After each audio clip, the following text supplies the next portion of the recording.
श्री गणेशाय नमः।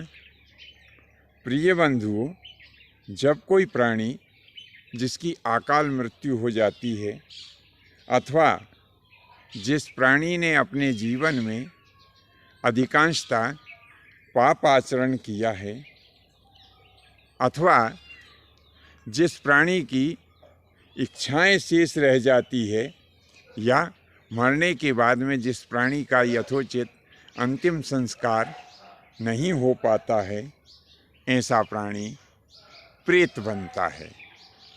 इसी प्रेत को बोलचाल की भाषा में भूत कहते हैं। अब प्रश्न यह उठता है कि कभी कभी किसी किसी प्राणी को भूत दिखाई दे जाता है,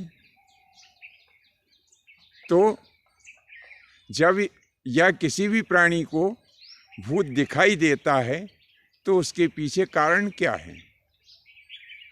प्रेत अथवा भूत उस प्राणी को क्यों दिखा? वह उस प्राणी से क्या चाहता है? यह निश्चित ही समझो कि जब कोई भूत किसी प्राणी को दिखता है तो वह जिसे दिखता है उस प्राणी से कुछ ना कुछ चाहता है।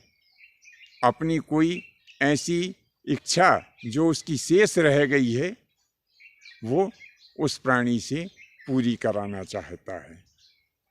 अब यदि हमें भूत दिखे तो सबसे पहले हम कैसे ये अंदाज़ा लगा पाएंगे कि यह भूत है या कोई और दूसरा प्राणी? तो हम आपको बता दें कि भूत या प्रेत का शरीर जो होता है वो हमारे शरीर जैसा ठोस शरीर नहीं होता है। इन प्रेतों का शरीर वायु प्रधान होता है, यानी हवा का बना हुआ होता है, और प्रेत को प्रत्येक क्षण में अपने शरीर में परिवर्तन करना परम आवश्यक होता है। यानी प्रेत अधिक देर तक अपने शरीर को एक सा नहीं रख पाता है। उसे प्रत्येक क्षण में प्रेत कोई ना कोई अजीबोगरीब हरकत करता रहता है। इसे देखकर हम समझ जाते हैं कि यह कोई साधारण जीव नहीं है, यह हमारे सामने कोई प्रेत आत्मा खड़ी हुई है। जब प्रेत हमें मिले तब हम उससे बिल्कुल ना डरें और उससे बड़ी विनम्रता से ये पूछें कि हे प्रेतराज, आपके मिलने का क्या कारण है? आप क्या चाहते हैं? तब प्रेत अपने मिलने का कारण आपको किसी न किसी प्रकार से अवश्य ही बता देगा। हो सकता है वह आपको अपना मंतव्य संकेतों में बताए, तो उसके संकेत या भाषा को समझकर उसका जो प्रिय कार्य है, यदि उसे आप अपने बस में समझते हो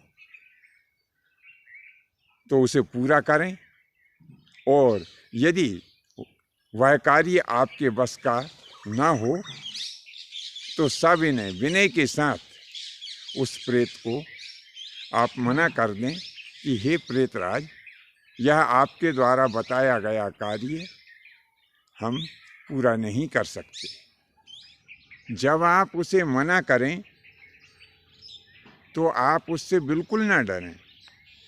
उसका शरीर और आकार प्रकार ही अद्भुत होता है, उसमें आपके बराबर शक्ति बिल्कुल नहीं होती। यदि आप अपने इष्ट मंत्र, गुरु मंत्र अथवा कुल देवता के मंत्र को बोलकर और एक अच्छी तगड़ी फूंक उस प्रेत की तरफ यदि मार देंगे तो वह प्रेत भाग खड़ा होगा। और भी उपाय ऐसे हैं जिनके कारण प्रेत आपके पास में नहीं आ पाएगा। गले में तुलसी की माला डाल ली जाए अथवा तुलसी की कंठी डाल लें। रुद्राक्ष की माला से भी प्रेत पास में नहीं आता। यज्ञोपवीत यदि डाला है तो यज्ञोपवीत के कारण भी प्रेत आपके पास में नहीं आएगा।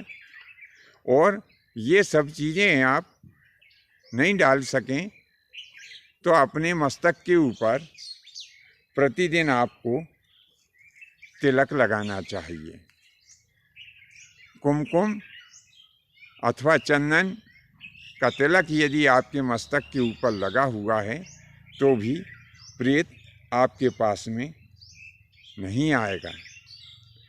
यदि कभी फिर भी आपका और प्रेत का आमना सामना यदि हो भी गया तो आपने गले में जो वस्तुएं धारण कर रखी है अथवा माथे के ऊपर आपने जो तिलक लगा रखा है, इसके प्रभाव के कारण प्रेत आपको स्पर्श नहीं कर पाएगा, दूर ही खड़ा रहेगा।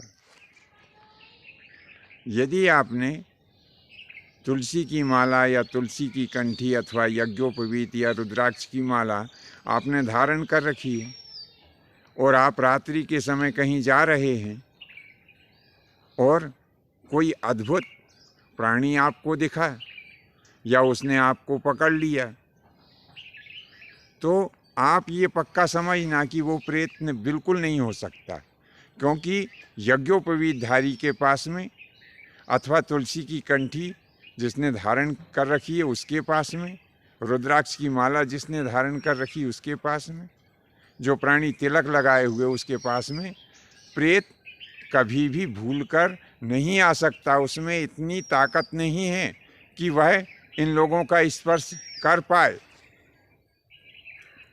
तो यदि ऐसी स्थिति हो तो बंधुओं आपको बिल्कुल नहीं डरना चाहिए और यह समझ जाना चाहिए कि यह कोई साधारण प्राणी है जो हमें डराने की कोशिश कर रहा है।